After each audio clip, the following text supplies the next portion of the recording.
जिस नारी के ऊपर पितरों की छाया होती है, घर के बुजुर्गों की, घर के पूर्वजों की छाया होती है, ध्यान देना, वही व्रत श्रेष्ठता से कर पाती है। व्रत की श्रेष्ठता उसमें अपने आप आ जाती है। अगर उसके साथ में अगर पितरों की कृपा है, तो पूर्वजों का अगर आशीर्वाद है, तो व्रत वो अच्छे से कर सकेगी।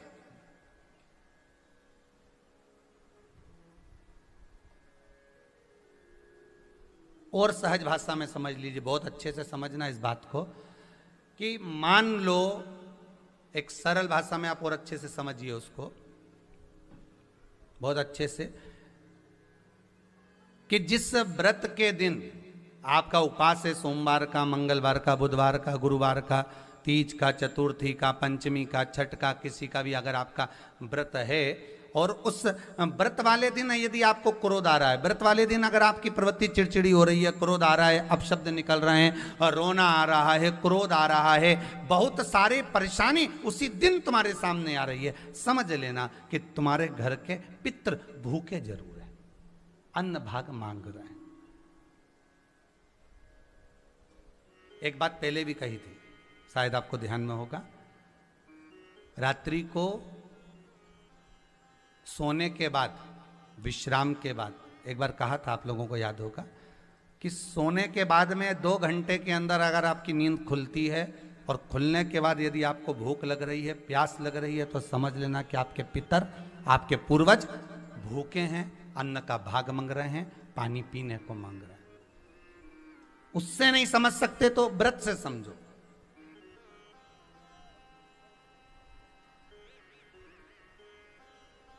व्रत से समझ लो। मान लो आपने व्रत किया और आपकी प्रवृत्ति चिड़चिड़ हो रही है, क्रोध आ रहा है, अपशब्द निकल रहे हैं, ताने निकल रहे हैं, या कोई कुछ कहकर चले गया, और आपकी आंखों में अश्रु भर रहे हैं, आपकी आंखों में आंसू आ रहे हैं, तो वो श्रेष्ठ व्रत नहीं हो सकता, उसमें दुख है।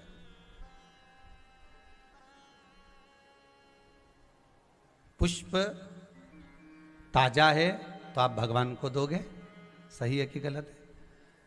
केला अच्छा है तो भगवान को दोगे, वो काला पड़ गया तो तुम भगवान को दोगे क्या? अंदर से गल चुका है तो भगवान को दोगे क्या? नहीं, आप भगवान को दोगे। कोई फल ताजा है तो आप भगवान को दे दोगे, कोई पुष्प ताजा है, अच्छा है, तो आप भगवान को दोगे। अगर पुष्प मुरझा गया तो भगवान को दोगे क्या? पुष्प बेकार हो गया तो भगवान को दोगे क्या? नहीं। उसी तरह व्रत होता है, उसी तरह हमारा व्रत है। जिस व्रत में हमको क्रोध आ रहा है, जिस व्रत में हम चिड़चिड़े हो रहे हैं, जिस व्रत में हम अपशब्द कर रहे हैं, जिस व्रत में हमको रोना आ रहा है, जिस व्रत में हम किसी की बात का ठेस हमको पहुंच रहा है और हम क्रोधित हो गए, हम रो दिए, हम चिड़चिड़ हो गए, समझ लेना वो फूल मुरझा चुका है, वो व्रत तुम्हारा बेकार हो चुका है, उसको भगवान स्वीकार नहीं करेगा। और जिस व्रत में आपके चेहरे पर प्रसन्नता हो, हम